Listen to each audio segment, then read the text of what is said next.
Um, so the NFL draft has just concluded, and I know at least for us Bears fans like me and Nick, we are surely ecstatic about how the draft ended up going. Indeed, we are. It was a joyous experience to be had if you were a Chicago Bears fan, especially watching how that first round ended up turning out with getting Caleb Williams and Romo Duzne both in the top 10. Pure bliss. Yeah, not just pure bliss; it's just some would say phenomenal. Mm-hmm. Uh, Shout outs to AJ Styles, but yeah, we did a live stream where we all reacted, or well, most people reacted. I was with my family, but before we get into that, I'm going to show that out. Go watch that; it's really funny, and you get to even hear Tom Grassi be very upset.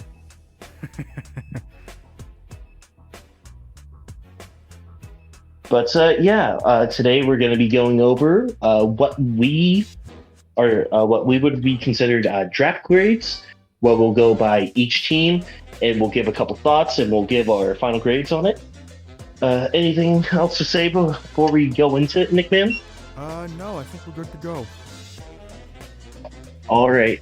So first things first, we're going to start off very simple. The Arizona Cardinals.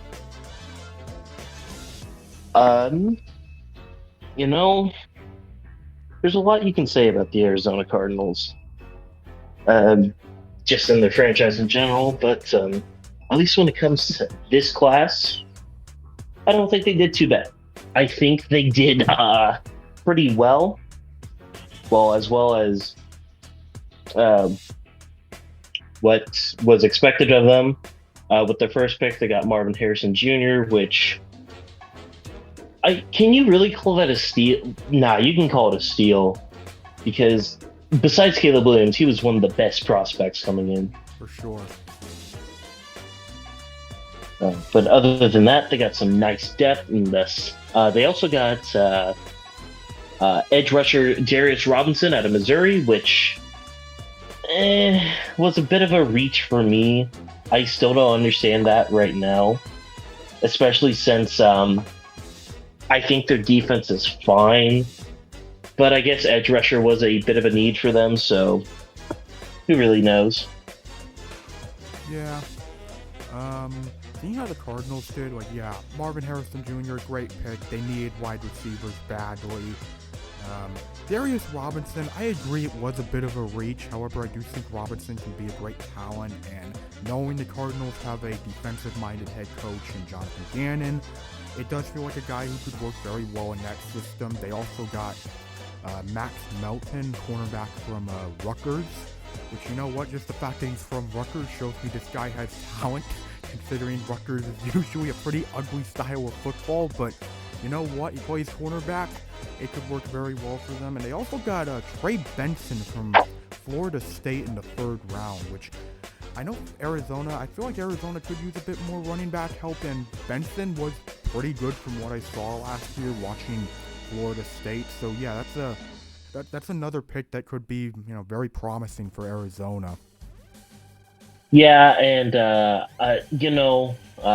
they have James Conner in the backfield, which you can never have too many good running backs, which is a point I will contradict later. But I just I didn't like it when it originally happened, but I thought later on it was better. Afterwards, they actually go back to back with third round picks on Illinois guys, Isaiah Adams and Tip Raymond. Mm-hmm. Offensive line still a huge need for the Cardinals since they've been basically rebuilding it since Kurt Warner was there. But Yeah. I think the pick's okay. Tip Raymond, however, I felt like you could have got him later, but plus not to mention too, Trey McBride, tight end in Arizona, had a great year last year, but it's whatever. Afterwards, you have Elijah Jones, cornerback, another decent need. And then they got a good steal with Taylor Datrin Demerson from Texas Tech. Pretty good. And other than that, they rounded out pretty well. Yeah, they did. So, yeah, that's our kind of brief synopsis of it. Nick, what are you going to grade this? Honestly, like, the Cardinals are a team that really, going into this draft, they just needed to get guys. Like, just get more guys on the team, because the Cardinals last year were a team that showed plenty of effort, but just didn't really have the personnel to, get a lot of wins. So, really, the goal of this draft, for many, just, get your guys and just hopefully these talented young players pan out well for them. So, as for what I grade the Cardinals, I'm doing around a B plus to like an A minus, honestly. That's fair. I'm a little bit more harsher on the Cardinals. I will say this: I do think it is a B plus draft. I don't think it's bad or anything, and they did get a lot of good needs. It's just I feel like they're still missing a I feel like they're still missing a bit more. They did select another wide receiver later on in Tajon Palmer, but I didn't even think he was going to get drafted. So I don't know. I think Marvin Harrison definitely helps out this team, and with Kyler Murray, they are destined to be a better team. So they did accomplish what they were setting out to do, but regardless, I think that they could have done better. I think B plus is a good enough grade. Yeah, I would agree. So after Arizona, we now have the next A team, the Atlanta Falcons, which yikes. Yeah, there's definitely a different tune with this Falcons team compared to what we had to say about the Arizona Cardinals. Because, yeah, Michael Penix Jr. at number 8? Really? I mean, I kind of get what they're going for in that because they said they wanted to do a Jordan Love situation, which okay, fine, I understand. But you're trying to win now. That's the issue. Yeah, it's Like you can go ahead.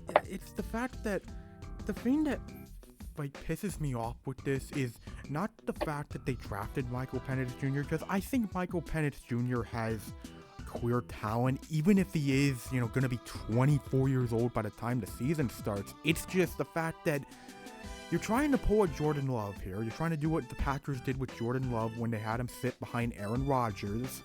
Difference is Jordan Love was 21 when he got, he made it to the NFL. Michael Penix Jr. is going to be 24.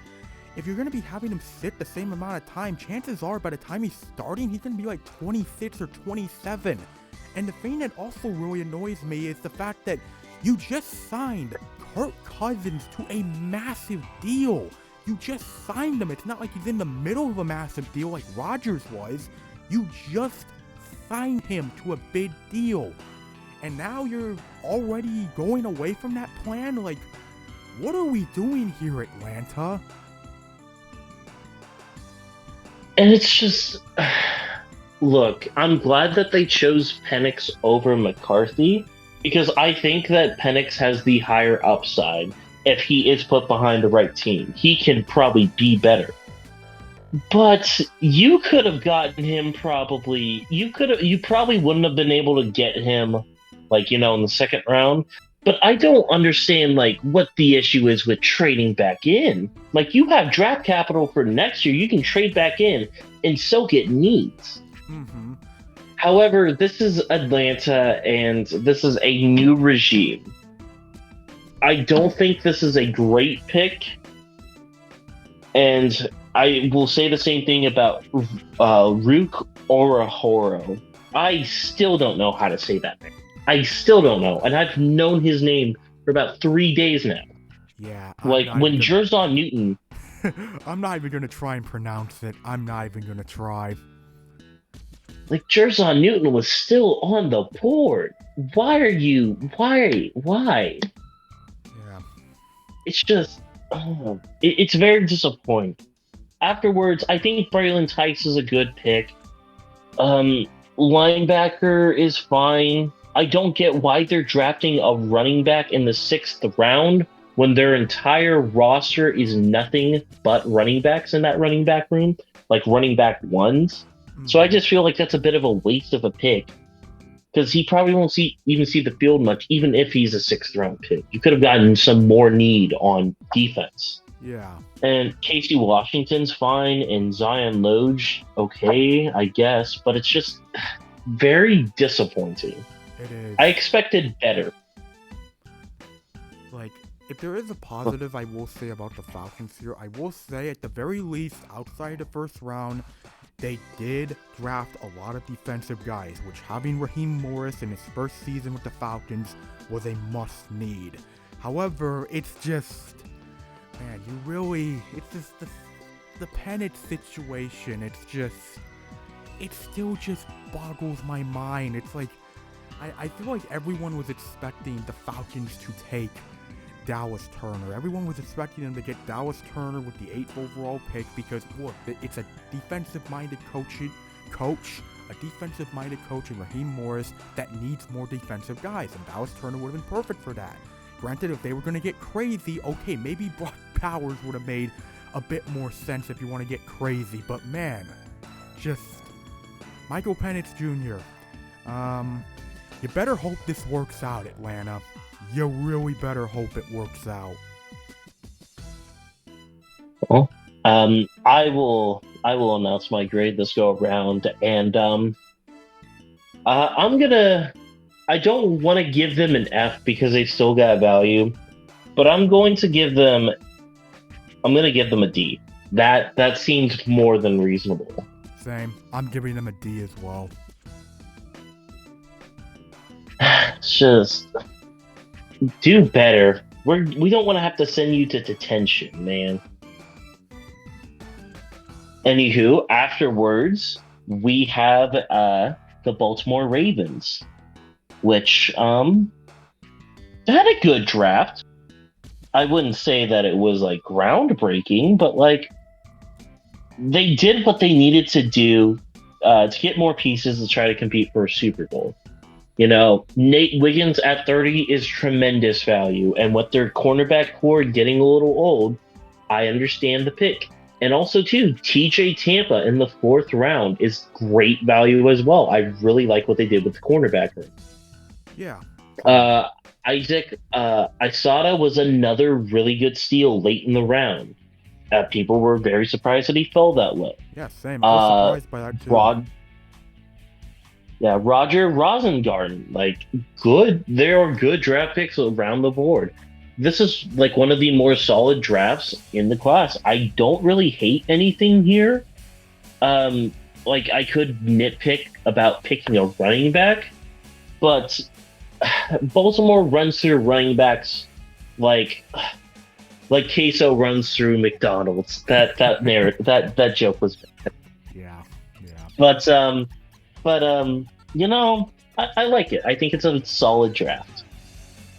Yeah, I'd agree. Like, they got some steals with these draft picks because, yeah, guys like Wiggins and Isaac, they fell a bit more than some people were expecting. I also like getting Devontae Walker from North Carolina because the Ravens could always use more receivers, and Walker, for as much of his time was limited due to NCAA fallouts, he's had a very strong season at North Carolina with Drake May, so I think that's a very, very solid pick right there by the Ravens. And yeah, I mean, as you said, it's nothing groundbreaking, but the Ravens front office did their job well here and made some really strong picks.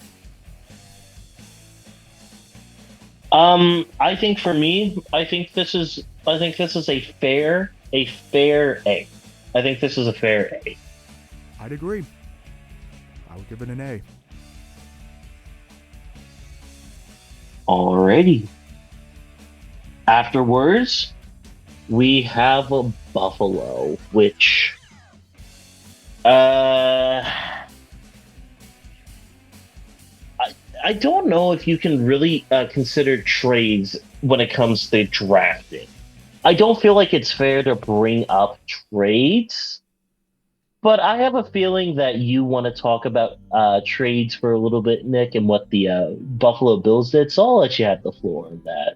Yeah, I mean, the Buffalo Bills, I can understand them wanting to get more value and all that, for, making trades and all that, get some more value. But honestly, yeah, I'm not gonna lie, it was pretty funny seeing the reaction around the league when the Bills made their move with the Kansas City Chiefs, because you could just hear everyone screaming, "No! What are you doing, Buffalo? Stop! Remember what happened the last time you made a trade with Kansas City?" And it's just, that was pretty funny. Like, in hindsight, I can understand the move, but also it's just like, really, Buffalo? Was that really necessary? But at the same time, the Bills had an interesting draft, because with their second round pick that they got from all the trades, they selected Keon Coleman from Florida State, which I've been very mixed on Coleman, because I do think he has talent, but I do feel he's been kind of overhyped by like the draft analysts and all that. I feel like he's being a bit overhyped, and yeah, I'm not a fan of them taking him over a guy like Adonai Mitchell. I'm not a fan of that move, honestly. Same here. I'm completely.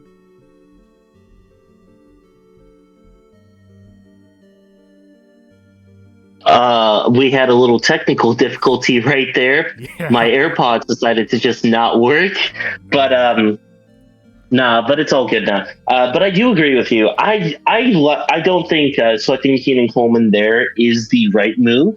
Um, uh, I get it. Why Keenan Coleman has a higher upside.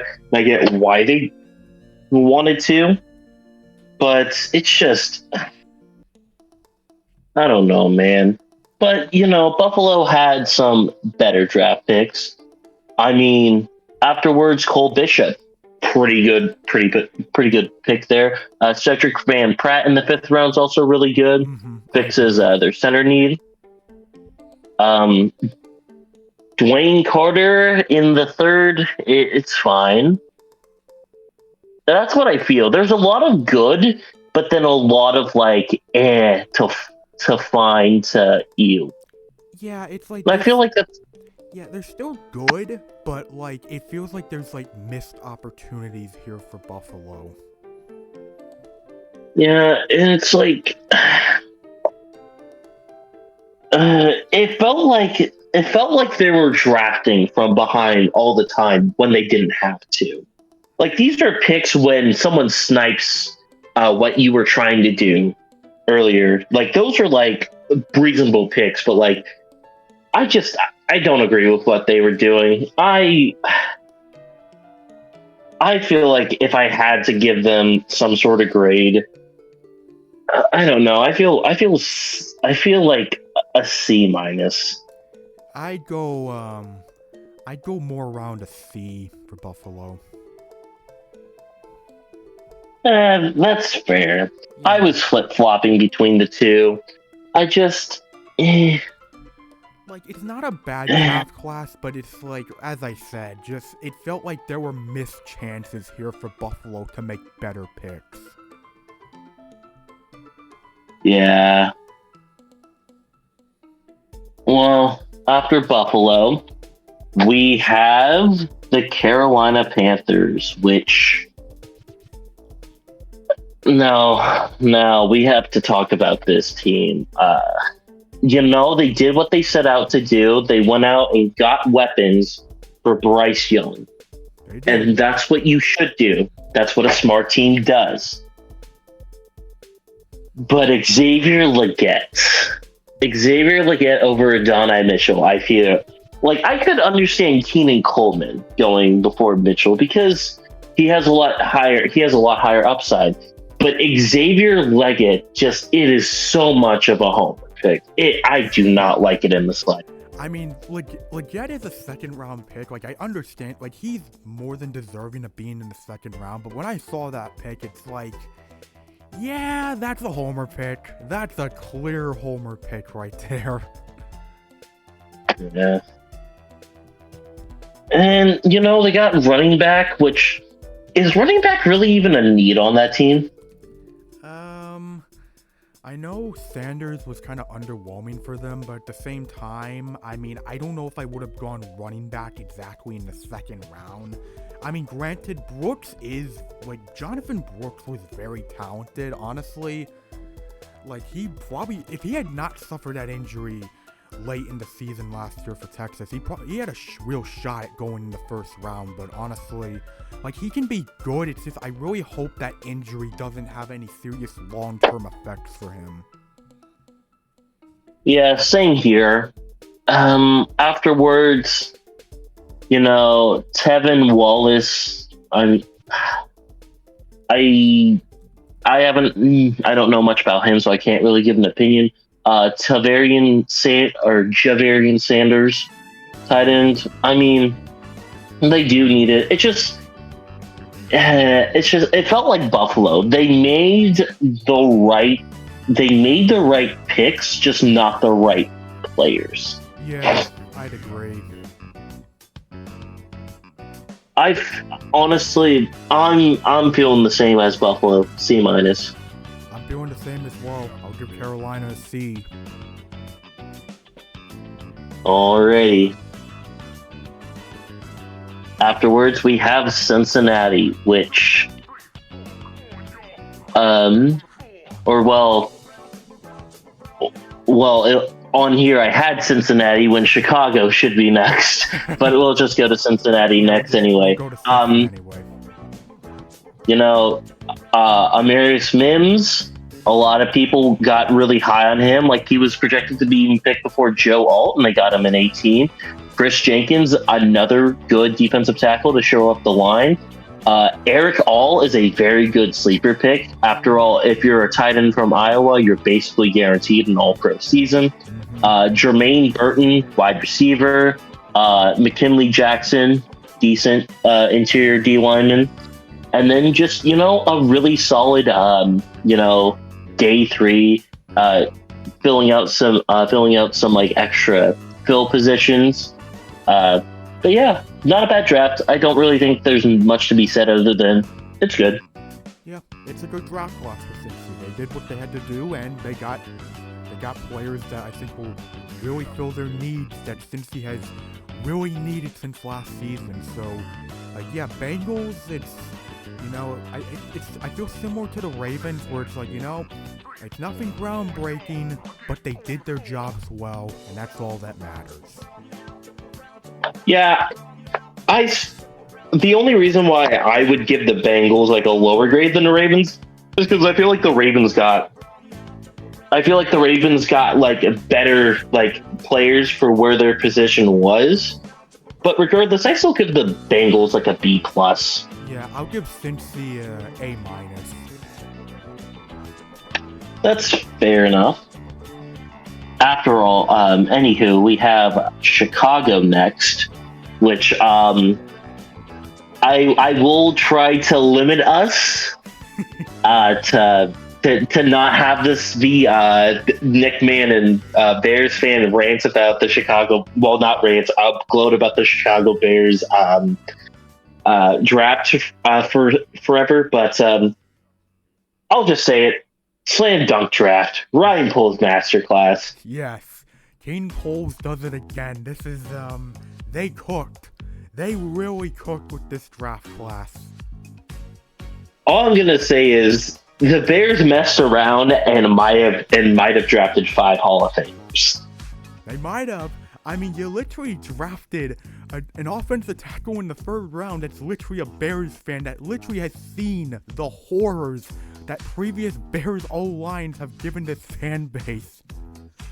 My favorite tweet from Kieran was, Nick Foles looks like Jesus Christ, which fair enough, man. We were all there for that moment. We were. But yeah, I don't think we need to really say much about it. A+. Yes, A+ for what you were having to work with how few draft picks you had. The fact that you managed to get all of these guys with just 5 draft picks. That's impressive as hell. A+ for sure, and also A+ for the fact that you drafted Tory Taylor from Iowa. We got the punter. Punt God. Let's go. It's over, Trenton Gill. The fish, move over, fish. It's time for punt God. Yes. Afterwards, we have the Cleveland Browns, which to go from the Bears to Cleveland is kind of a downgrade because while I like Michael Hall and while I like Zach Zeitner, nothing else of their draft was, I feel, of note. And yes, most of them were day 3 picks, but like, I don't feel like any of them really brought anything, big to the table. I mean, besides the name Jamari Thrash, which hell of a name. I hope he does well. Yeah. But I don't know. It's just Zach Zeitner is going to be, injured coming into this year, considering that gruesome injury he got during, I believe it was the Ohio State game. It was. And then Michael Hall is a good interior D lineman, which I was really hoping the Bears could have get after Newton got off. But it's just there's a lot of. If I had to really say something, it's like you went out and you bought a neutral. It looks very nice, but like the buttons feel all mushy. The sticks feel all squeaky, but like it looks nice. That's the best way I can kind of describe it. Yeah, with the Browns, it's like they didn't have much to work with, but honestly, this draft class is pretty like it's a draft class that exists. Like you did get good guys like Hall and Zinter, who similar to other injured players, Zach Zinter would have gone much higher had it not been for that gruesome injury he had. But honestly, like for the Browns, it's like I don't hate it. It's an okay class for what they were working with, but it's like there's better draft classes out there. What are you feeling, Nick? I'm feeling a C. I give them the edge with a C+. That's fair. I feel like they did a little better than expected. Yeah. Well, after Cleveland, we got the Dallas Cowboys, which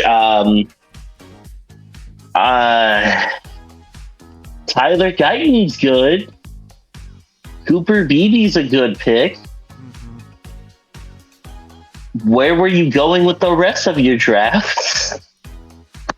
Yeah, it's interesting because, I'll admit, like, getting Guyton at number 29, like, that's a fine pick. I mean, he plays at Oklahoma. There's already the Oklahoma to Dallas Cowboys connection right there. I mean, I will say, from what I've seen, Marshawn Kneeland was very, very good at Western Michigan, so that could be a very good pick. I mean, Cooper Beebe, I've been well aware of. I was really kind of sad when he was taken off the board before the Bears could get him. Obviously, I don't feel sad now, but at the same time, I think that was a great pick by the Cowboys. But honestly, the rest of it is very hit or miss. Well, it's not only that. I don't feel like they really got a lot of needs. Like I feel like they picked best available, which like works, but like I'm not gonna lie, I don't think you really need Maris Lufuatu. I don't think you need Kalen Carson. I don't think you need another cornerback or another wide receiver or another tackle or another D lineman. Like, I think there are more needs than trying to build for a Super Bowl every single year, which I don't know. I think this is to put it very likely. MJF has this 3-letter word he likes to use a lot. And I think the word starts with an M, Nick. Do you know what I'm talking about? Yeah, I know exactly which word you're talking about. I can say it for you. Mid. The Dow Mid Cowboys strike again. Um, you know, I'm gonna give them a special grade. I'm gonna give them mid. You know what? I'm doing the same thing as well. I'll give them the mid grade. And I just gotta say, regarding this draft class, it's probably. I hate to be biased, but I feel like the Cowboys offseason has not helped me in terms of viewing this draft class without thinking of this infamous Skip Bayless tweet, all in my ass. That comma had saved a lot of his career. Mm-hmm. Jerry Boy went all in, and when he meant all in on his sleep schedule because Buddy was nappy. Anywho, I think I found a good acronym for mid. Man, I'm disappointed. Yes. And that's how I think the Dallas Cowboys should just end off, you know.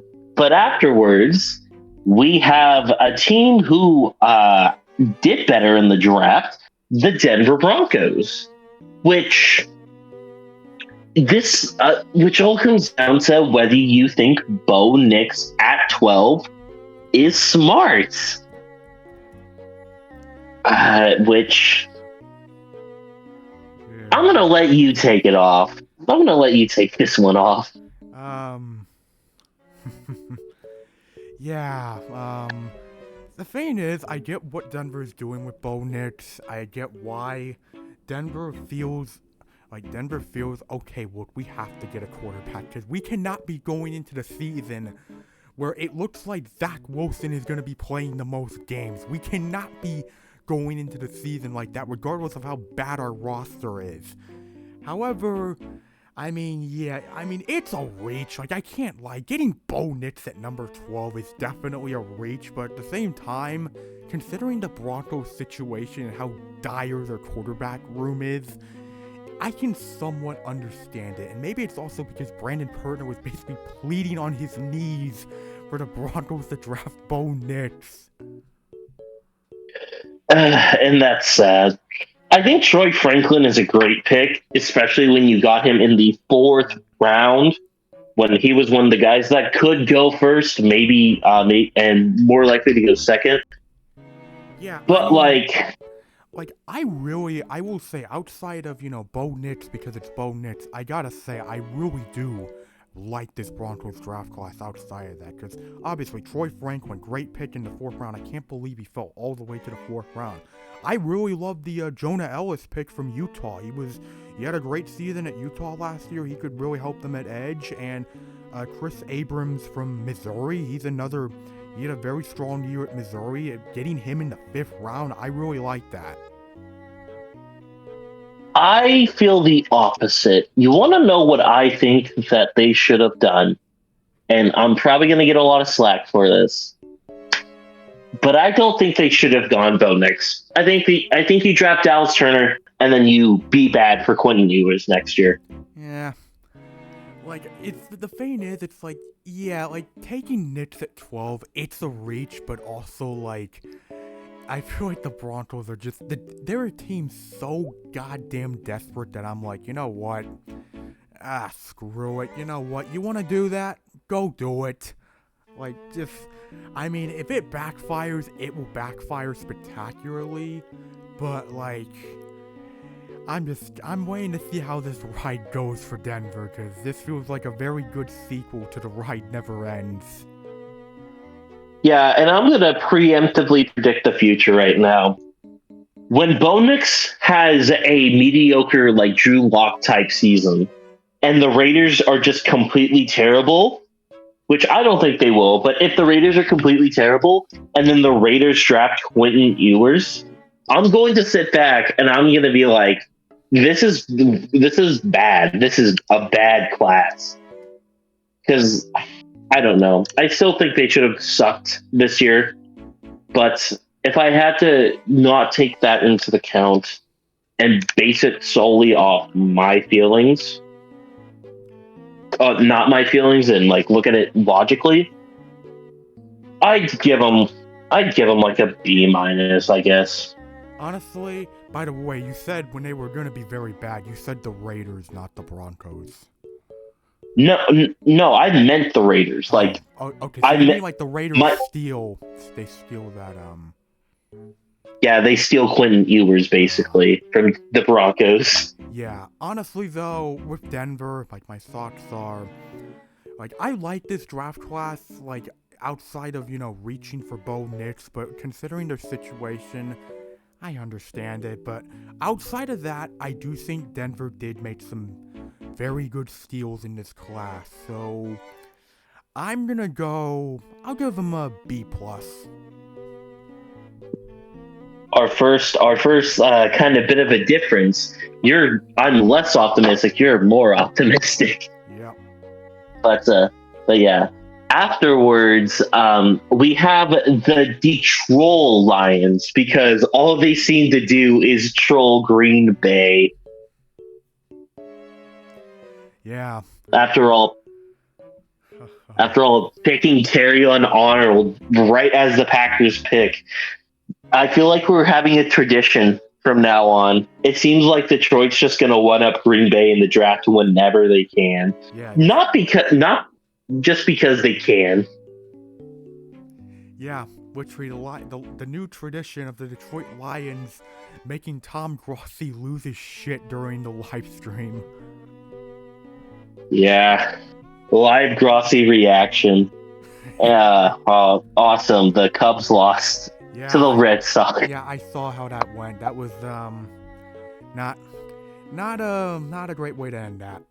But anyway. Yeah, let's forget about that real quick. Let's not focus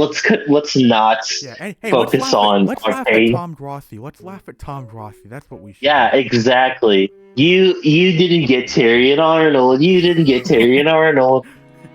But Terrion Arnold liked the pick. Ennis Rakeshaw, I like the pick. I do like that they're finalizing their cornerback core, especially after they realized, oh wow, Chicago got rid of Kendall Vildor for a reason. Mm-hmm.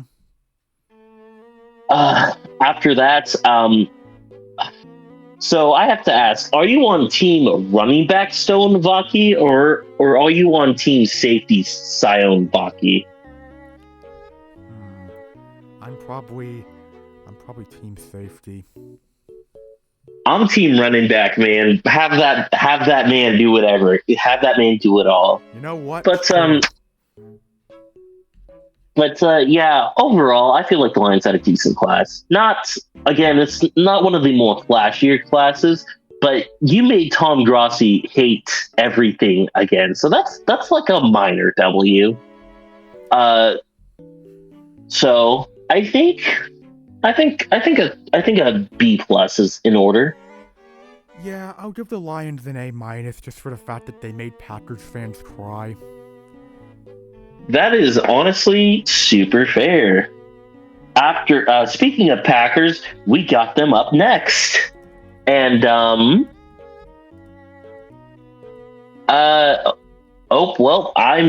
just wrong. Houston's next. Regardless, this is just scuffed. We're gonna go.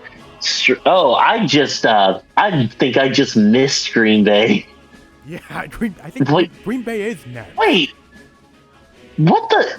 Wait, I guess I just skipped over it. Regardless, Green Bay. There's a lot to say. Jordan Morgan. I mean, to put it lightly, it is the right pick if you're trying to rebuild the line, especially after losing pieces. Edgar Cooper is a great pick. Javon Bullard's a great pick. I don't care what Packers fans say, though. Marshawn Lloyd in the 3rd round is not something you need.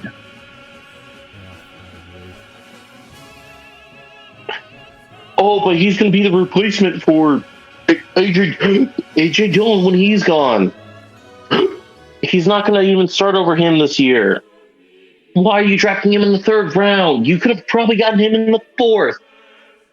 I don't like the pick. I do not like it. I think it's bad. I think it's a PU bad Green Bay sprit with water bottle. Tyron Hopper, another like, what are you doing? Pick. I like to bring this up now, just so I want to, just because I want to say it. Packers fans talk a lot about Quay Walker and how good he is. If Quay Walker is like as good as Packers think he is, because I don't think he's bad, I think he's okay. Why did the Packers draft two linebackers in back-to-back rounds? Fair question to ask. After that, Evan Williams, which nobody even knew was on PFF. Evan Williams was legitimately not on PFF's draft simulator. So, but afterwards, I felt like they did pretty well, ending out the rest of the round. Also, getting a K King, which nice little bit of trolling you doing to your Packers fans, Green Bay. I respect it. Yeah. Also, don't forget they drafted Michael Pratt, quarterback from Tulane. So get ready. Love, move out of the way. It's Pratt season. Oh, God, I already saw the tweet saying that the Packers got the better quarterback. Yeah, I know. Banter is in full swing here. But you know what? I'm going to give Green Bay, I'm going to give them a B. I'll agree with you on that. I give him a B as well. Like, for as funny as it was seeing Rossi's reaction, I don't think Jordan Morgan's a bad pick. He had a great season in Arizona coming off a torn ACL. So to play as well as he did coming off that injury, that's an excellent season for him. I think he'll do very well for the Packers. And Cooper and Bullard were both excellent picks, but the rest of the class is it's pretty funny. But yeah, B for the Packers. Alrighty. Well, after Green Bay, we have the Houston Texans, which, real quick, hopefully Tank Dell gets all better. We saw the news today. Just stuff like that shouldn't happen, man. It really sucks. It's horrible. Yeah. But moving on. Kamari Lassiter is a good pick. Blake Fisher, another good pick, trying to fix up that offensive line, which did pretty well last year, all things considered, which I'm glad that they're finally doing. Kalen Bullock's a decent pick. Cade Stover, okay. Jamal Hill's also another decent pick. They got the worst of the Louisville running back in Jawar Jordan, which... I'm just gonna say it, man. Jawar Jordan, I don't even think would be in the UFL. I've seen his tape. It's not good. But moving off, it's a decent class. Yeah, for not having a first round pick, the Texans still made good work out of what they were given, and yeah, I really like the Lassiter pick. I think he'll be very productive for them next season. But yeah, overall it's a fine class for the Texans. I'm feeling a B. Same here. I feel like this is like one of the classes recently that's just been, not a lot of teams had like a bad class. Like there were a couple of mid classes, but there hasn't been really a lot of bad, if that makes sense. Yeah.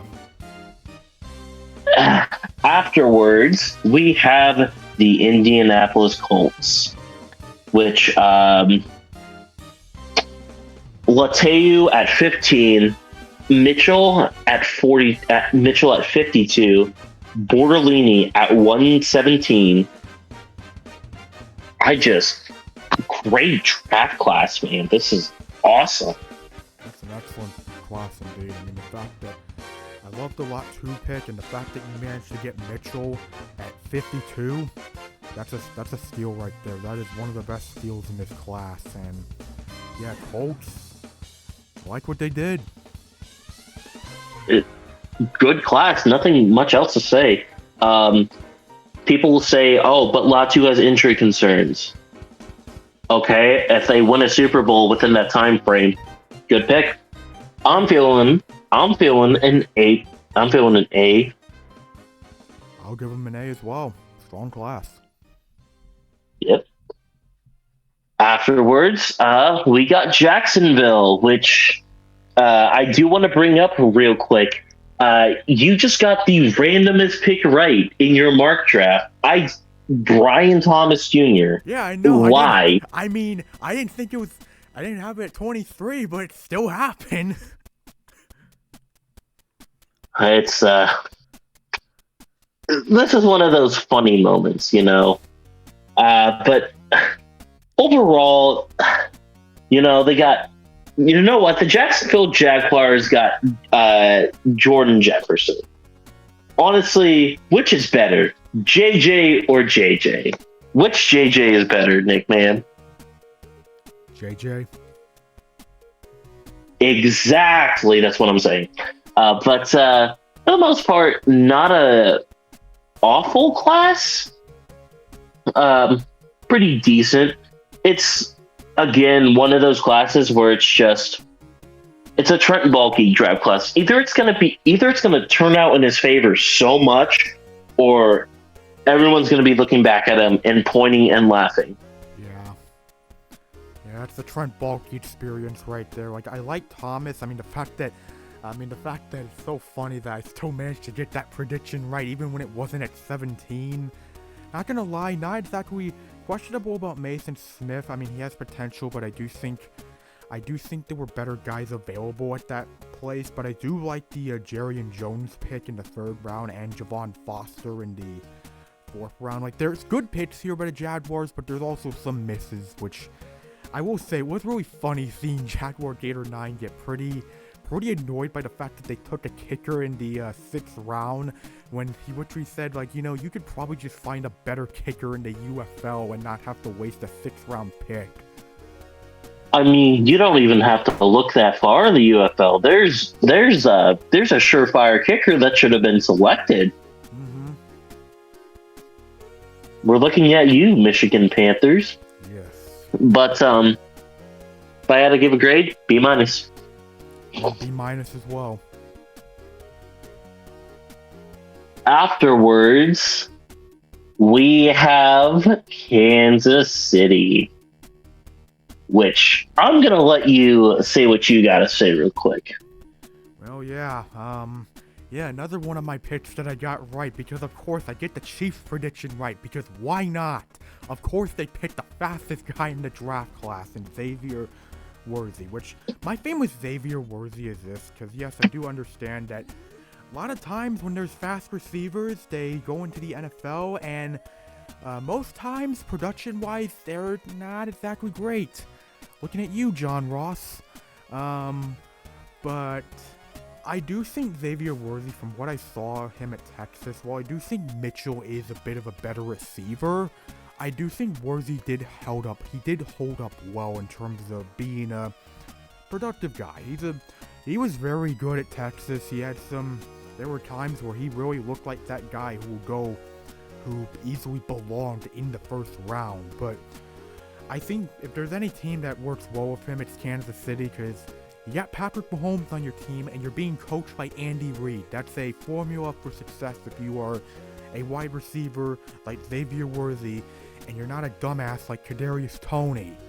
However, as for the rest of the class, I'm definitely very kind of mixed about this draft class, because I do like the Jaden Hicks pick in the 4th round. I was surprised he fell to the 4th round, but that's a strong pick right there by the Chiefs. I know Kingsley, the tackle from BYU, kind of had a bit of a disappointing season, which is why his stock kind of fell. But he has promise. I think if Kansas City can develop him well, he'll do as well as their O-line usually does. But yeah, I'm not gonna lie. Overall, I think this is a mixed class for the Chiefs. I'm gonna come in and say it. I think it's bad. I think it's flat out bad. I'm gonna say this. Adonai Mitchell is 10 times the wide receiver Xavier Worthy is. And everyone clowned on Buffalo when they traded the pick. Granted, it is kind of funny. However, I'm going to say this now. Just because you draft a guy who's fast doesn't mean anything. And I don't think Xavier Worthy is that great. He's fast, yeah. He can catch the ball decently, yeah. But Adonai Mitchell is 1,000 times a better prospect than Xavier Worthy. And I'm gonna say it too. I think their day 4 is just very confusing. Jared Wiley, tight end. What? Hunter. Okay, you got guard depth. You got center depth. Kamal Hayden. Like, wasn't cornerback also a big need for this team as well? And you drafted the guy in the 6th round. And Jaden Hicks, look, I'm probably going to be proven wrong because apparently second round picks in Kansas City Chiefs turn out to be all pros. So I won't say anything on Kingsley Suamatia, but I do not like this class. If you want my genuine, honest opinion, I'm going to give it a D. Fair enough. I will give him a C. I feel like if Adonai Mitchell is drafted there, better draft class instantly. But that's what you get with me. You get the funny. But afterwards, we got the Las Vegas Raiders, and I want to say that I feel like this class is really slept on. I feel like this is one of the more slept on classes. Honestly, the Raiders, it's interesting because in terms of talent, getting Brock Bowers is a strong move. It's just more of, was he the guy you really needed with that pick? Now, for other guys in the class, I love the Jackson Powers Johnson pick. That's an excellent pick, especially for the fact that he fell to number 44. Great pick. And Delmar Glaze, I think that's a good pick by the Raiders. I like what the Raiders did in terms of their O-line picks here. But what are your thoughts? I think this is a pretty perfect draft class. I think the Cameron Richardson is a great pick. Tommy Eschenberg is another good pick. It's just linebackers are facing the same deal as running backs right now, where they're not getting drafted in the first rounds anymore. That's just how it is, how it works. Dylan Lubay, I think it's funny. I like it. And then, Trey Taylor and MJ Devonshire, pretty good. I think that the Brock Bowers pick is perfect. I feel like if they're going to address anything on offense, that's the right move. Only just because, think about it. Their number 1 tight end was Michael Mayer, which he's not bad, but he is just like a mid-tier tight end. Brock Bowers is a guy who has the same expectations as Kyle Pitts, of what he can reach. Yeah, I love the class. I will say, if there is something I will say, even if it, position-wise, sure, there's other needs to address. The thing with Brock Bowers is he can play. He is not your usual tight end. Brock Bowers is so praised for a big reason. He can, he'd be the kind of tight end you can have, even with Mayer, even with how, regardless of how Mayer does, you can have Bowers out there at the same time. Brock Bowers is exactly that kind of tight end, and in a receiving core where you already have Devontae Adams and Jacoby Myers, honestly, this is now a great core in terms of weapons that the Raiders have. So I will give them praise for that. But outside of that, I really do like this draft class that the Raiders have. Yeah, I go as far to give them an A. I'll go B+. That's fair. I think the Raiders really just nailed what they did. Yeah, if Brock Bowers Okay. pans out, this can very easily be an A or even an A+ draft class. But yeah. Afterwards, we got the LA Chargers, which, ooh, buddy, I'm gonna say it. If you're mad that the Chargers drafted Joe Alt, I need you to uninstall ESPN Fantasy or NFL Fantasy, whatever you have downloaded, and I'm going to ask you to please look at a single Notre Dame game. Look at one, and then come back to me and tell me if that pick is still bad.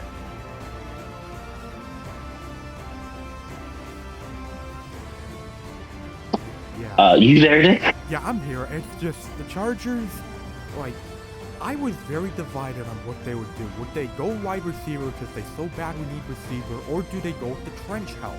Because we all know Jim Harbaugh loves going with the trenches, and Joe Alt is a perfect guy for the trenches, especially with the Chargers offense that I expect will be a more run-heavy offense this season. Granted, I don't know who they're going to be running with, but the Chargers offense will definitely be a more different offense than what we've seen with Justin Herbert. And if you're going to do that, Joe Alt is perfect for that offense. Yeah, he's a freak on a leash. In all due respects to Corn. Afterwards, Vlad McConkey, he's a really good slot guy. He's going to help out that core tremendously.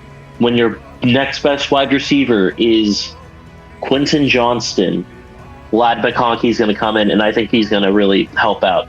Junior Colston's another good pick. Justin I don't know how to say his last name. Boyke, I think. Regardless, good pick. Cam Hart, pretty good pick.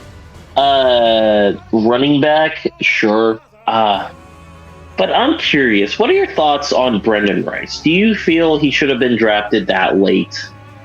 I don't think he should have gone that late. Like, I understand why he didn't go in he didn't go on the first 2 days. Like, I understand why he fell a bit, but I was definitely kind of surprised that he fell all the way to round 7. That's true.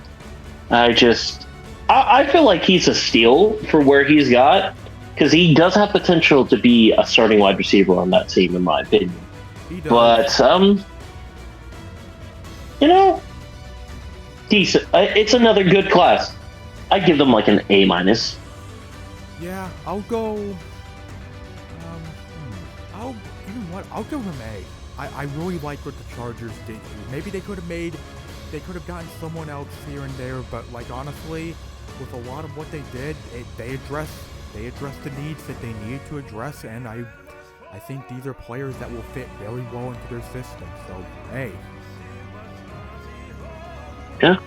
Afterwards, we have the LA Rams, which I'm just gonna say this: they broke my heart. I wanted Braden Fisk so badly. I think he's going to be such a great player, and I'm going to say it too. I think they might have had like maybe the 5th best draft class, like up there, minus Blake Corum, which I don't understand when you have. I'm just going to say this. I can't believe I already forgot his name. That's what Blake Corum has done to me. But, the Rams running back last year had a really great season. I'm going to... Kyren Williams, I believe? Kyren Williams. Kyren Williams, yeah. I just want to say a big rest in peace to Kyren Williams. Your snaps are gone, buddy. I hate to break it to you. Your snaps are gone. Other than that, Cameron Kitchens, good pick. Brennan Jackson's another good pick. Getting a kicker. Other than that, they had a good class. I really do love their first 2 picks, though. I think Blake Corum definitely drags it down a little bit. But, Jared Verse and Braden Fisk coming from the defensive line is just a great tandem to have. And especially because they're teammates too, they already have that chemistry that not a lot of guys have at the start. So I think they're really going to benefit each other out. Yeah. If I had to give them, go ahead. Yeah, it's like for an off season coming off with the Rams, Aaron Donald retires, and you need replacements because you're not gonna replace Aaron, but you can get some great talent that will give you great production on defense, and getting teammates, guys like Jared Verse and Fisk, getting these guys from Florida State who had great seasons together. This is as good as you could have gotten. Like that, I like what the Rams did with that. I really do. I'm gonna give them an A. I'll give them an A-. That's honestly fair. Now we go on to the Miami Dolphins, which I'm going to say this now. This is horrendous. I hate it. I hate it with all my heart. I think Mo Camara is a good pick. I like that. I think that's a steal by Miami. I really like that pick. And Taj Washington's also a good pick as well. The rest of it, throw it in a dumpster. I'm not going to go into this because I don't want this to be a half-hour rant. But I'm going to say this now. Why in the world are you drafting Jalen Wright? You're going to bring him in to be running back 4. You're running back 4 on that lineup. Oh my God. I hate that pick so much. Like, if I had to give my the worst draft pick during the draft, I would have to still give it to Michael Penix Jr., but Jalen Wright would be a very close second.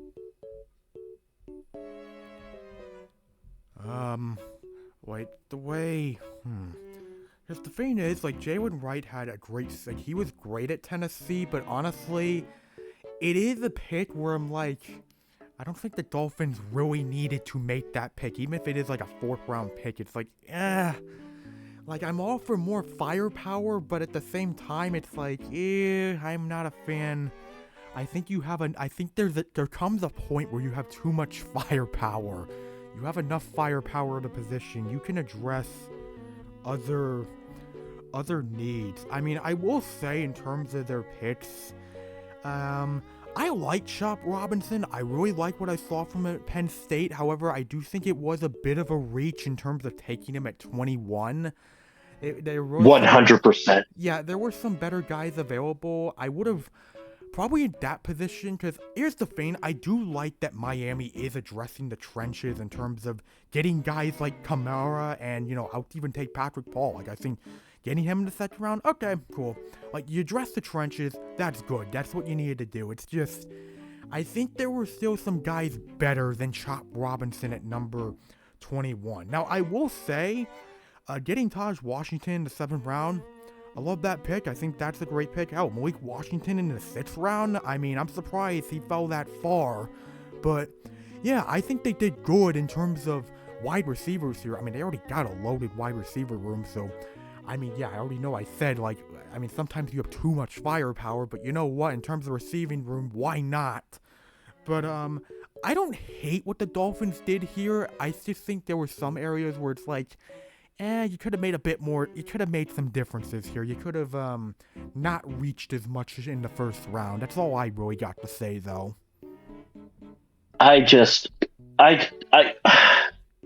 They're 6th and 7th round picks. They don't overly matter. But why are you using them on a position where from top to bottom it doesn't need improvements? This is like buying premium air for your car that needs air filled. I don't like this class. And Chop Robinson is a great pick for a 2nd round pick, not a 1st rounder in my opinion. And I haven't watched enough of Patrick Paul. And he'll probably end up being the guy. Wait. No, he's not even going to be starting because he's going to be right behind Austin Jackson. So he's not even going to make an impact right away. I don't like this class. Despite Mohamed Kamara, I'm giving him an F. Hmm. That's a fair take to have. However, I disagree. I'm not gonna. Like, I feel like there's areas where it's like, yeah, you could have done better, but honestly, I'm not gonna give him an F. I'll give him a B minus. I think this is a class that can turn out very well for the Dolphins, but at the same time, it's also a class where I'm like, yeah, you might be loading up a bit too much in certain areas, but yeah, I can already tell that pick with Jaylen Wright is really triggering you. Uh, it's gonna make. It's just. This is gonna be. I'm gonna. It's probably gonna be a meme because if the thing is, if I were to go on about Jalen Wright right now, this video would be 3 hours long. Yeah. But I'm not going to. I'm not going to. Next up, we have the Minnesota Vikings, which, again, I feel like this is a Denver situation where it depends on how you think the quarterback goes. I will say this: Dallas Turner makes this class a lot better. Kyrie Jackson is a really good pick for the fourth round. But this really just comes down to a how do you feel about JJ McCarthy type pick. Yeah, it's really gonna come down to how JJ does, but I love the Dallas Turner pick, gain him at 17, and as you know, the Kyrie Jackson, I think for a 4th round pick, that's a great pick. But yeah, the Vikings, like JJ McCarthy, I do think in terms of situations where JJ could have gone, I do think the Vikings are a very good situation for him to go to, because my thing with McCarthy, in terms of how I evaluate him, is I do think he has the highest floor in terms of he's not going to make as much boneheaded decisions as the rest of the class, but his ceiling's not as high, and that's really the big issue with McCarthy is if he doesn't pan out, he's just gonna be another, like, I don't know, I feel like if he does, at his worst, if he doesn't pan out, he's going to be another Mitch Trubisky. That's how I see it. If we are comparing this draft class to the 2021 draft class, he is the Mac Jones of this class. Yeah, I could see it. That's my take. Which, like, honestly, looking at it, it's kind of funny how it did go, because, like, okay, so let's go through the line. Of course, Caleb Williams is Trevor Lawrence.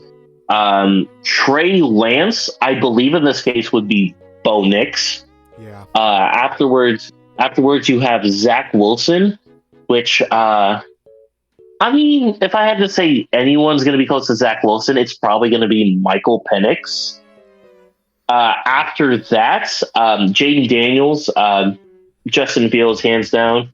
JJ McCarthy, Mac Jones, which I think I've got all the quarterbacks.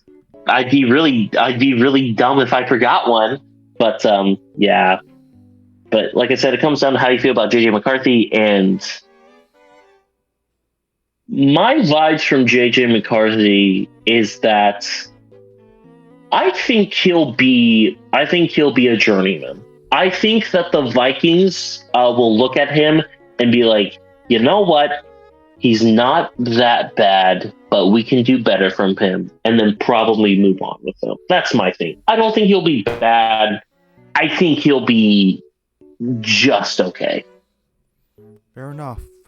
My grade for the Vikings, I'll give them because I do like the McCarthy pick. It remains to be seen how it goes, but I really like what they did with Turner and Jackson, so I'll give the Vikings a B plus. I will give them I'll give them a B plus too, just because Dallas Turner really helps out a ton. For sure. And my bad. I forgot about Drake May, because guess who's up next? The New England Patriots. Anywho, the New England Patriots drafted Drake May by doing absolutely nothing. Yeah. And it's I like the Drake May pick. It's another one where you have to base it off the quarterback. I think getting Jalen Polk really goes well to helping out that dreadful wide receiver room. I think Caden Wallace is a step in the right direction. Same with Layden Robinson and Javon Baker, another really good steal in this class. It is. That's a real steal by New England right there. I don't. Joe Milton the third in the sixth round, another backup quarterback to the fodder. Um, I will say this: Malik Robinson, I think that's his name. We stand him. He can do everything, and if you don't believe so, I'm gonna find where you live, and I'm gonna make you feel unsafe. Yeah.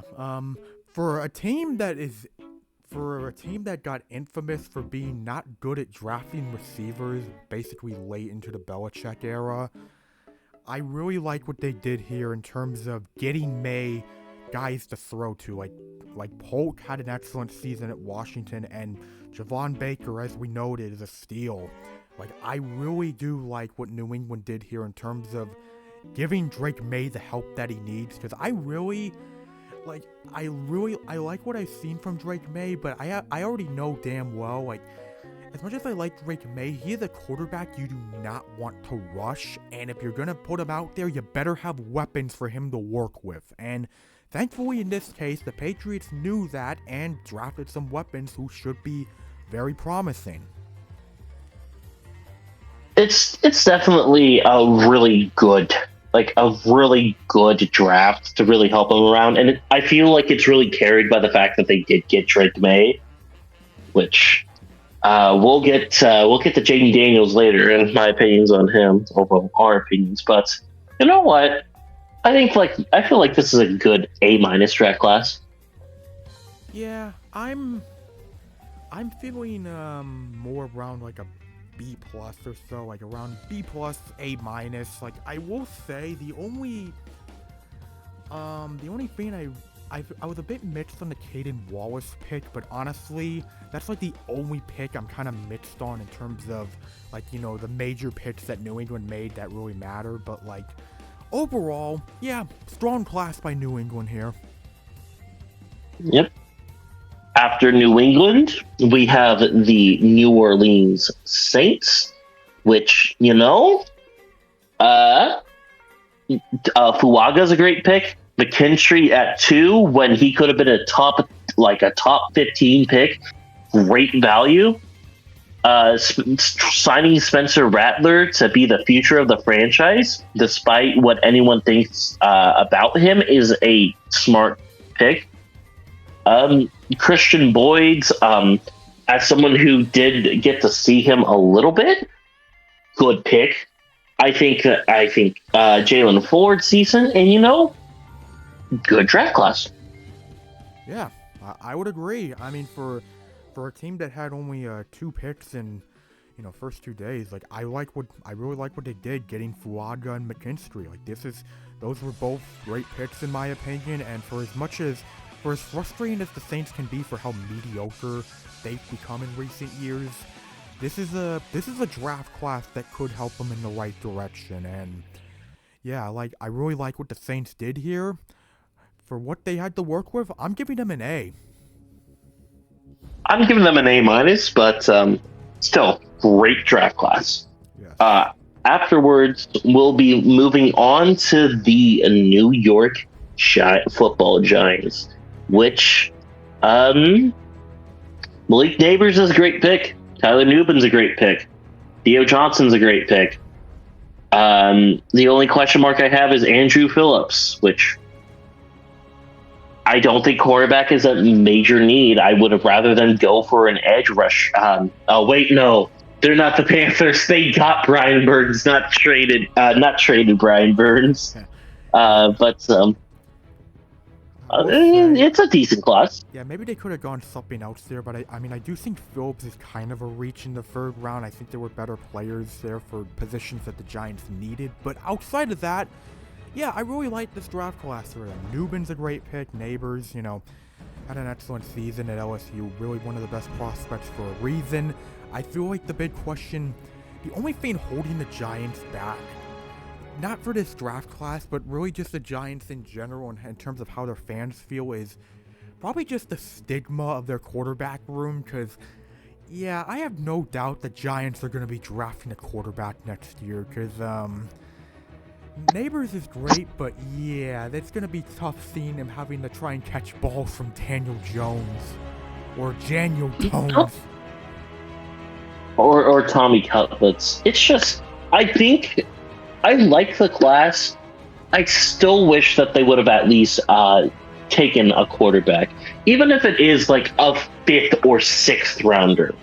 It's just, looking at their quarterback room right now, it's just okay. Let's play a little game. Are they on the Giants? Okay. For starters, Tommy DeVito. Yes. Good. He is on the Giants. Now, let's go to someone else. Tyrod Taylor. No. Congratulations. You're correct. Let's go. Let's look at the other one. Chase Daniels. I don't think he's on the Giants, is he? No, he's not. The GOAT, Ian Book. No. Good. Drew Lock. Yes. There you go. And of course, everyone knows Daniel Jones. But regardless, I feel like they should have at least addressed something. Drew Lock should provide. Personally, Drew Lock should be in competition for the starting QB spot. Agreed. He did great in Seattle. I feel like he deserves a second chance. But I don't know if it'll happen because they paid Daniel Jones that cash. Yeah. But besides the quarterback, I feel like this is a good draft class. I give them an A-. Same. I'll give him an A- as well. Back on the same page. Now, after the New York Giants, we have to go to the other New York team. The New York JTES Jets. And this is Olu at 11 is a great pick. Makai Corley in the 3rd round is a great pick. Braylon Allen's an awesome pick. Jordan Travis as a potential successor of Aaron Rodgers. To put it lightly, a green team drafted a Jordan quarterback while Aaron Rodgers was still on the team. I am confused about Isaiah Davis, but you want to know something? They got Quantez Stig. I don't want to say his last name. Yeah. His last name is Yeah. I'm not touching that with a 20-foot pole. Yeah, just look up CFL cornerback that got selected. That's all you need to know. And his name is Quantez. But it is cool to see a CFL player get drafted. I feel like that's something we don't see as often. Mm-hmm. But Olu is a great pick. I like it. Solid class. Yeah, I like what they did here. They addressed the needs that they needed to get, and guys like Olu, Corley, Allen, those are some great picks in my opinion. And for a team that's as infamous at picking bad draft classes as the Jets, this is definitely one of their better ones. I really like what they did here, and for grades, I'm giving them an A. I'm giving them an A-. I feel like we're having A-s across the board here. I currently gave 4 of them. Yeah. Well, after the JETS Jets, we have the team that threw batteries at Santa. the Philadelphia Eagles, which even I can't sit here and say they had a bad draft class when they had one of the best. Cooper DeJean, Quinyon Mitchell, that cornerback room instantly went from bottom 3 to like top 15. Yeah, it did. I mean, those are both great picks. I am very mad, and I'm not just because it's Cooper, but the fact that he managed to fall to the Philadelphia Eagles. How did we let this happen, people?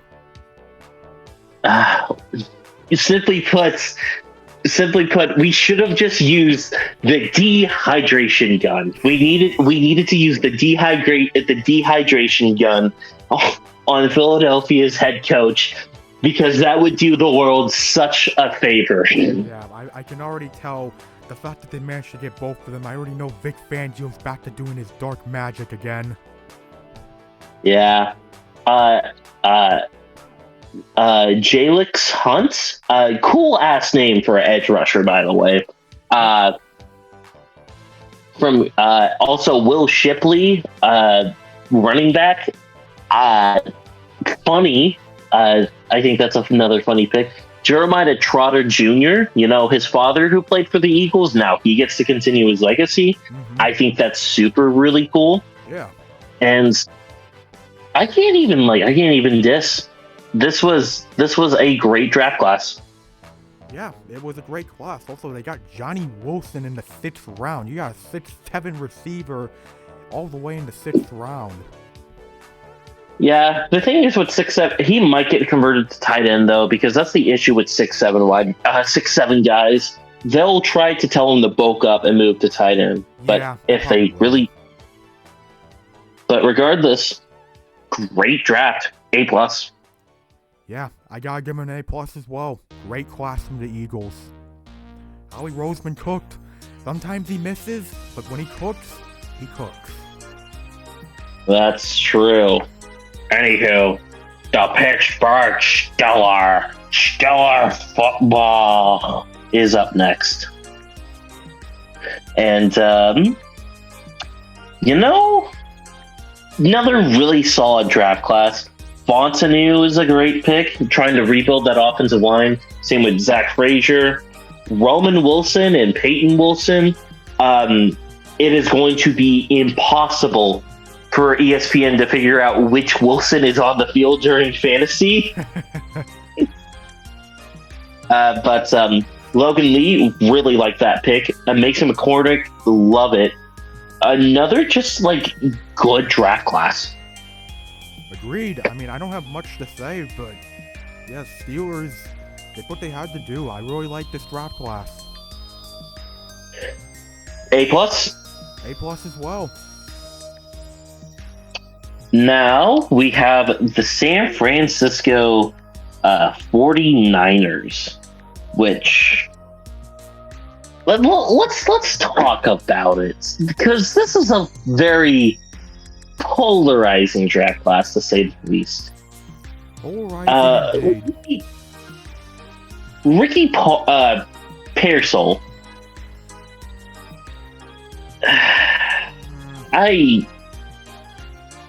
He's a good wide receiver. He is.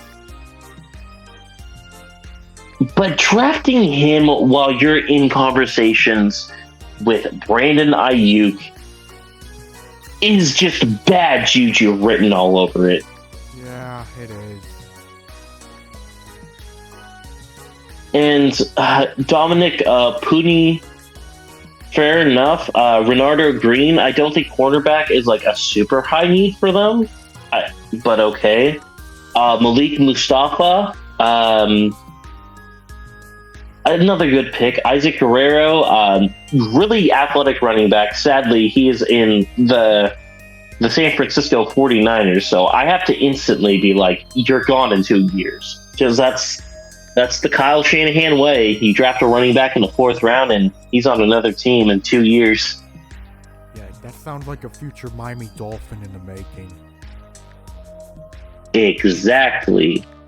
But I don't know, man. This pick is just... not pick. This draft is just hard to really... I don't really know what to do. The Niners are just a team that are stacked from top to bottom. That like they can kind of pick whatever they want and still be fine, if that makes sense. But even then, I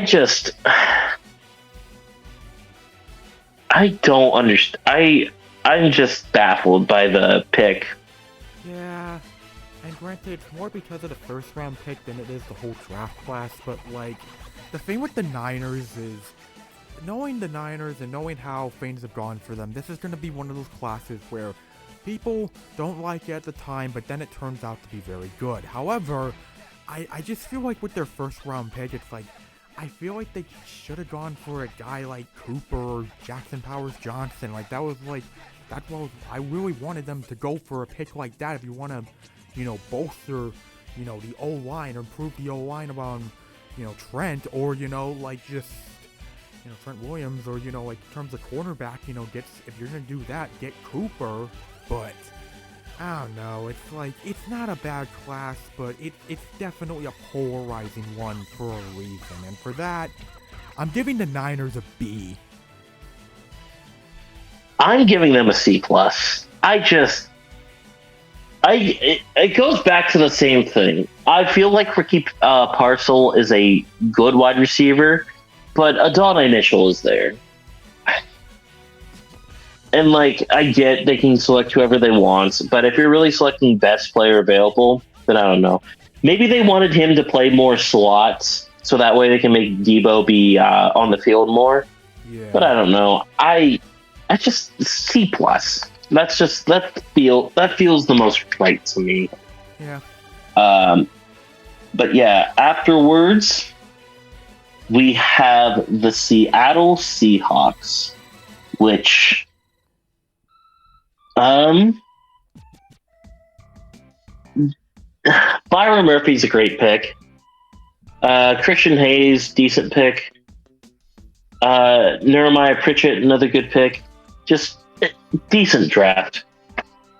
Yeah, decent drafts. Like, they made a great pick with Byron Murphy. Rest of the classes, it's fine. It gets the job done. Like, it's a decent class for Seattle. I feel like this isn't the season for the Seahawks where they, make that move in terms of how I think they will do their first year under Mike Macdonald. But overall, I mean, getting guys like Byron Murphy under that system will be very, very beneficial. But overall, it's a fine class from Seattle. I'm feeling similar to the Niners. Like, I'm feeling like a B. Yeah, same here. I feel this is a very good B class. Buccaneers. So Graham Barton, the man that made Tom Grossi cry again. So regardless, it's a good draft class. Tampa Bay needed what they have to do to build up. They need more linemen, especially since a lot of them are, getting older. Tyke Smith's another great pick. Yep. Chris Braswell, good. Jalen McMillan's really good. Bucky Irving, I am not very high on. But, the rest of the class is just good.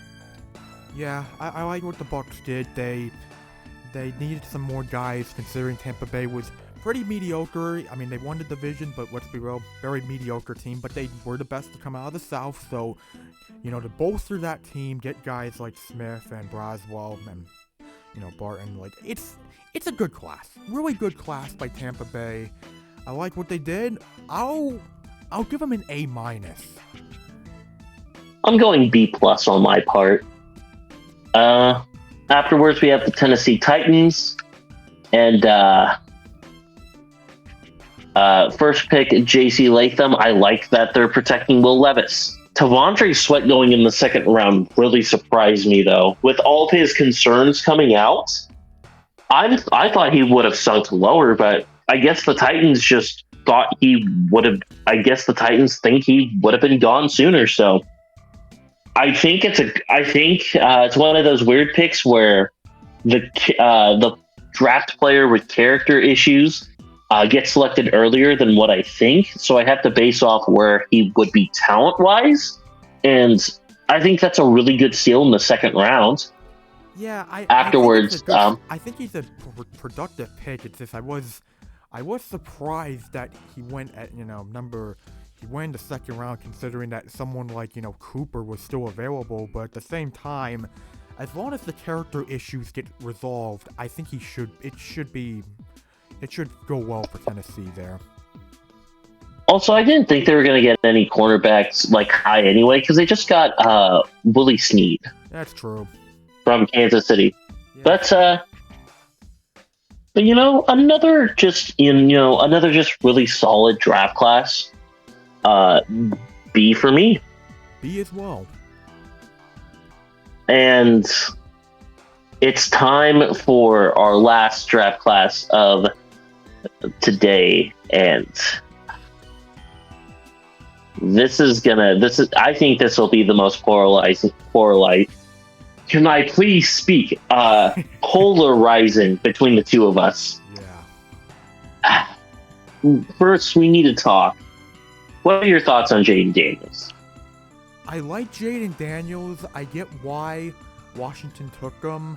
I don't know Washington in terms of situations outside Chicago. They're not the best situation for him, but I don't think it's exactly a bad pick.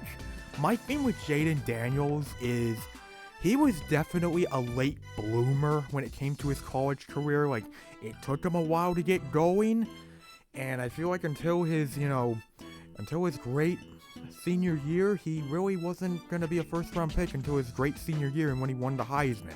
The thing with Daniels is I do like Jaden Daniels, but he's a quarterback who I think his leash is going to be shorter than guys like Caleb Williams, Drake May, J.J. McCarthy, and even Bo Nix. Like, his leash is going to be shorter, and that's probably, I think, the reason people have concern with him is the fact that, it took him a bit to get going, and considering that I think his leash is shorter, that could be a problem for him. Yeah, I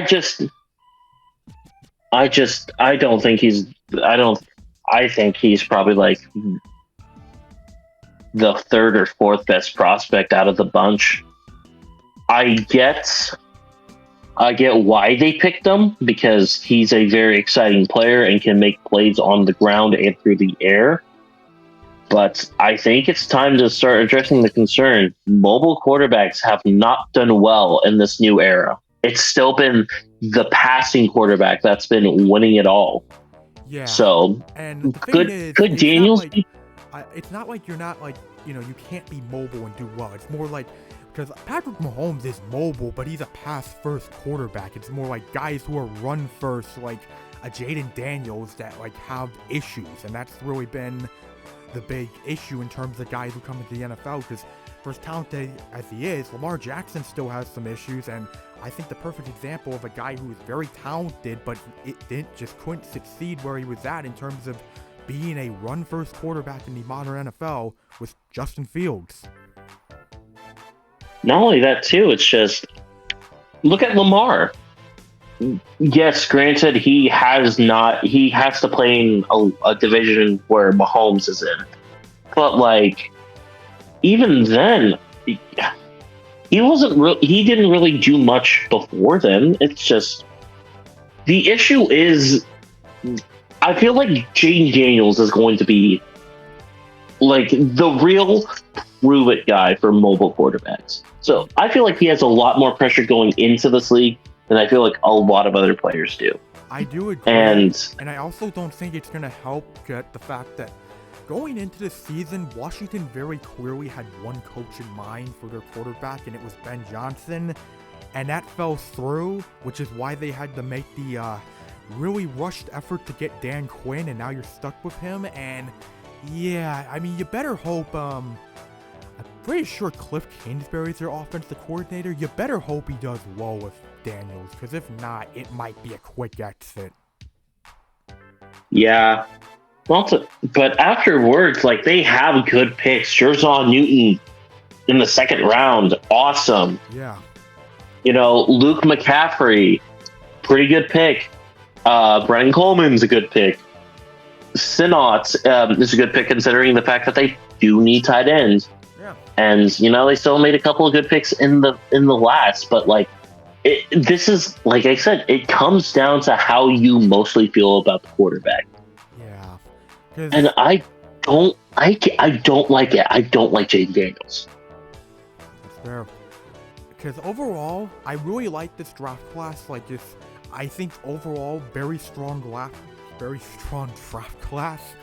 But yeah, it's really gonna come down to how Jaden Daniels does. Because if he doesn't pan out, then similar to other mobile quarterbacks that have gone to Washington, gonna be a quick exit. Yeah, which it's gonna lead me to my final grade. So for the Washington Commanders, this with all the talent and everything, I just and I hate putting this down, but I'm gonna say C+. Yeah, I'm not gonna agree with that. I will give them an A-. I'm not gonna give them an A because there will be questions about it, but like honestly, A- I think is fair if things all pan out, because I like a lot of what they did, especially defensively with guys like Newton and Sandstrom, but like, yeah, it's gonna be a big question in terms of how Jaden Daniels does, because as I've said, short leash. Well, that's all the draft classes, but I did want to do one thing before we ended it off. So obviously I will put up like graphics of like which teams did the best and which teams, did the worst for like each of us. But I did want to ask, what was your personal steal of the draft? If I had to go with my personal steal, it's surprising because I never would have expected this team of all teams to be making the steal, but I gotta go Broncos and Troy Franklin. I was surprised by that. I was surprised that Troy Franklin, even though he has his flaws considering his size, the man can catch, he's a very productive guy. The fact that he fell to the 4th round, I was surprised by that, but the fact that the team that drafted his college quarterback got him, I think that's a great pick by Denver. I mean, of all teams, wasn't expecting the Broncos to, be that team to do that, but gotta give the Broncos praise when they deserve it. I think that's a very fair pick. Personally, though, for me, I think steal of the draft. I'm gonna say I think Vikings with Dallas Turner. Completely fair. And since we already know the unanimous worst pick of the day, let's change it up. What is your second worst pick? Second worst pick. I mean, oh boy. Like it's tough because I don't. Like, there's not really many, like, truly, like, oh, that's an awful pick. What are you doing? What are you doing with that pick in terms of, like, early on outside of the obvious one? But, who would I go with? I'll let you go first because I'm still thinking, so I'll let you go first. Okay, let's go. Jalen Wright, I need to say this again. Why? You have so many other things you could do. You could draft edge because your team is injured by like week 5. You could draft literally anything. You could literally do almost anything. Oh, but they got Chop Robinson. Chop Robinson should have been a 2nd round pick. Oh my God. Why did they draft Jalen Wright? Why? Oh my God. You needed cornerback too. You're gonna be getting Xavier Howard is gone. He's not on your team anymore, and you still need cornerback help. Oh my God, this pick is it's so bad. And everyone I saw, they're like, "Oh, it's a good pick. Why are you overreacting?" he's going to be behind Jeff Wilson Jr. on the depth chart. And everyone's going to say, it's a 4th-round pick. Why are you caring so much? Jalen Wright is a guy who can be a running back number 1. He is a guy that, if he was drafted to a team with not that great of a running back, like a Minnesota, even though they did get Aaron Jones, like even the Giants, if the Giants got Jalen Wright, that would be such a great pick. But they went to the Dolphins, who just, I hate it. I hate this pick so much. You know what? Screw it. I will, honestly, like, I have, considered that. Like, it makes a strong argument for it, but, let's see. Who am I thinking of? Like, I'm thinking of who I was considering, but, come on, where is he? Which player am I thinking of? Because I know there was one dude. Okay, you know what? In terms of worst picks, how long has he been here? How long has he been in college? Because I know who it is, but I'm thinking of how long this dude's been in college. Because I'm pretty sure that New England, like the guy that the Patriots selected in like the 3rd round, Caden Wallace, like apparently, I wasn't exactly a fan of the pick, but apparently I heard that the dude had been like in college for like a very long time, which, oh god, he had been in college for like since the 2010s. And the reason I don't mean to be like age bias or anything, but it's just, look, the last time I remember a guy being in college for that long, it was Velus Jones Jr., and that has not gone well. So it's like, I don't know, when a guy gets like 24 or 25, it's like, oh no, I don't know if I want to touch that guy in terms of making them a draft pick. So you know what, in terms of worst picks, I will go Caden Wallace for New England in the 3rd round. That is very fair. Anywho, we would just like to say congratulations to Michael Penix Jr. and the Falcons for just making it so we had to do the 2nd worst pick because of how bad your pick is. Yeah, that pick had Ryan Pace written all over it because I had to remember, oh yeah, he's with the Falcons front office team. But overall, going through, this was a very good draft class for most teams.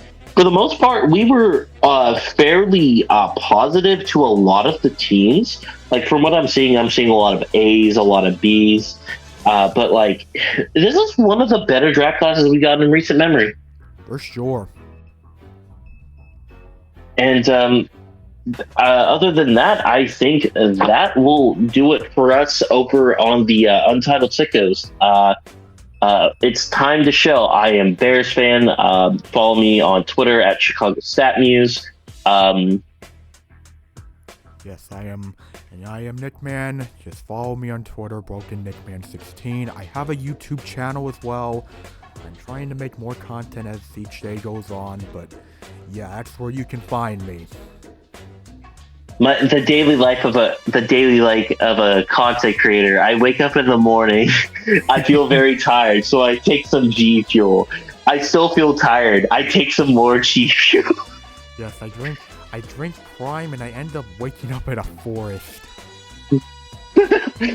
And that's where NickMan sees the bear in his dreams. Yep.